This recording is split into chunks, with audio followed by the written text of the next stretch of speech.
Good morning, friends. Now we are discussing introduction to HRM. So here we have HRM definition, objectives. Uh, then we have supporting functions. Then history of personnel management. So then we have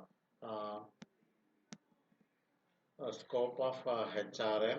So then the functions of HRM. So then business ethics. So then we have job analysis and role analysis.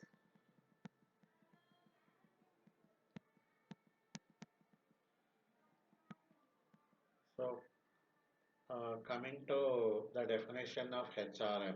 So HRM is managing the functions of employing, developing, compensating, and utilizing the human resources, resulting in the creation and development of human and industrial relations, which would shape the future policies and practices of human management.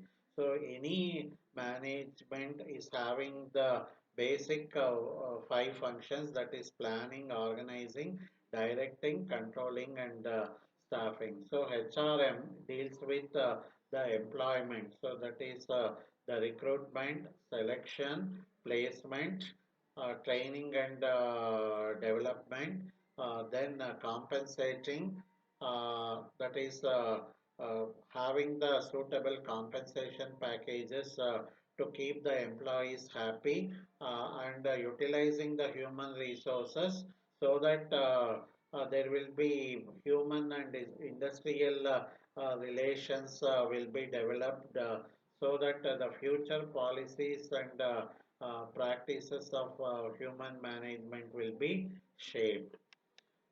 So, in simple, the HRM definition will be given as the function of management which is concerned with hiring, motivating, and maintaining the people in an organization. That is, right from the day when the employee steps into the organization till the day he exits from the organization. So, HRM is the function of management concerned with hiring and motivating. So that is so that his personal needs as well as the professional needs would be fulfilled, and maintaining the people in the organization. So the objectives of HRM is to help the organization to reach its goals, to employ the skills and abilities of the workforce. So the workforce is not knowing its skills and capabilities, so that the HRM has to extract the abilities and the skills possessed by the workforce to provide the organization with well-trained and well-motivated workers. So the well-trained and well-motivated workers should be allocated the vacant places within the organization to increase to the fullest the employees' job satisfaction and self-actualization. That is, the employee until he exits from the organization, he feels that his job would be completely satisfied.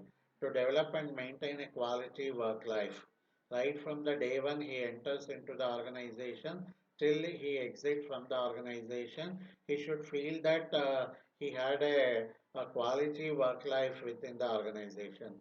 To communicate HR policies to the all the workers.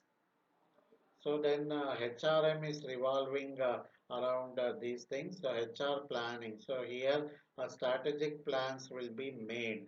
So maybe it is the long-term plan or the short-term plan. So regarding the job, so on which the employee will be placed, and job specification, that is what will be the educational and technical qualification the employee must possess. Then attracting the employees.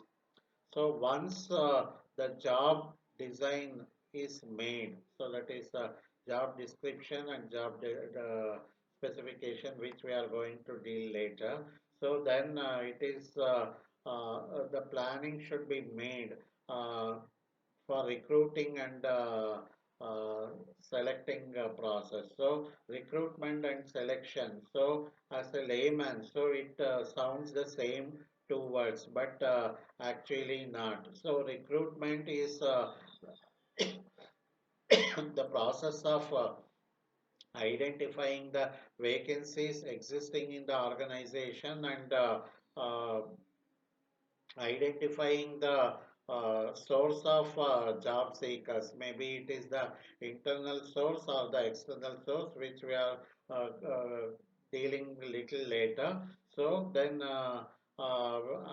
making the advertisement such a way that any job seeker should get attracted towards the vacancy in the organization, and he should get motivated to apply his candidature for the vacant post in that particular organization. So recruitment is nothing but the process of identifying the vacancies, searching the job seekers and motivating them to apply their candidature in the uh, site organization. So then selection. So selection is the next step after recruitment. So all the applicants who have applied their candidature will not be considered for selection. Based on the educational qualification, their age and other criteria, we are going to shortlist the suitable candidates. Then only the shortlisted candidates are invited for first round of screening. So maybe it is in the form of the aptitude test. So we have a selection process, so which we are going to deal in the coming few minutes. So then we have once the selection is made, so then the selected candidate will be placed on the suitable role. So then developing employees.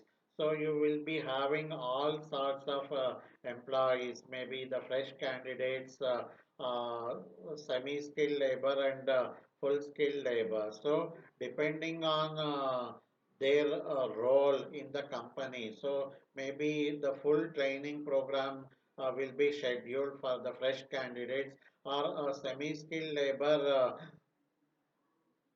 may not be the detailed training.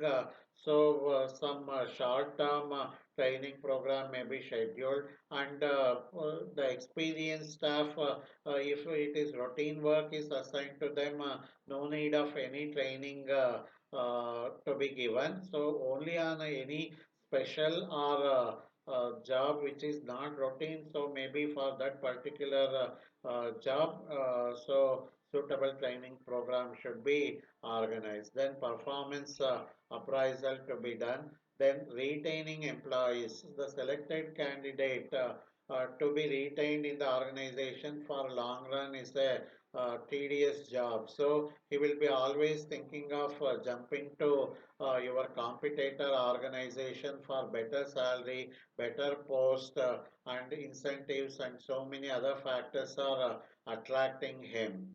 So retaining the efficient employees in the organization is a big challenging. So suitable compensation packages should be made from the HR department, and the good human relations should also be maintained. So then coming back to HR planning. So the cycle gets